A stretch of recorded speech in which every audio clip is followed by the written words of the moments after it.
விமலா விமலா ஒரு நல்ல விஷயம் சொல்ல வந்திருக்கிறேன். அப்படிங்களா? என் பொண்ணு மாசமாயிட்டா.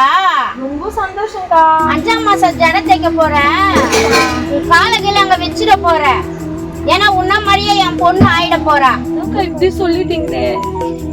ஆமா, கல்யாணம் ஆகிட்டு நீ வருஷம் ஆச்சு. உன் வயித்துல ஒரு புள்ள பூச்சி இல்ல. நீ அங்க காலை வச்சேன்னா என் பொண்ணு குழந்தை பிறக்காத போயிடுச்சுன்னா நான் என்ன பண்றது? எதை சொன்னாலும் புஸ்கு புஸ்குன்னு அழ வந்துடும். வா, உன்கிட்ட எதுவும் சொல்லக்கூடாது. போடி அம்மா, நான் போறேன். விமலா, ஸ்தோத்திரமா.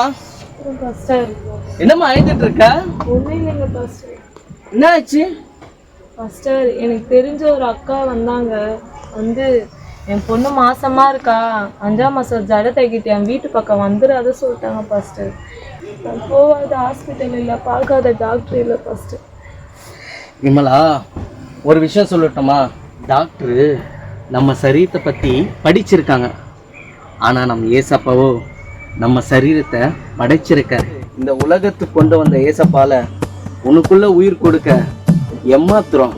உனக்கு ஒரு சந்தோஷமான விஷயம் ஒன்று சொல்லட்டா? வர மே 1ஆம் தேதி தீர்வுக்கான திருவிழா நடக்க போகுது. அங்கே வா, ஏசப்பா உனக்கு ஒரு நல்ல தீர்வு தருவார்.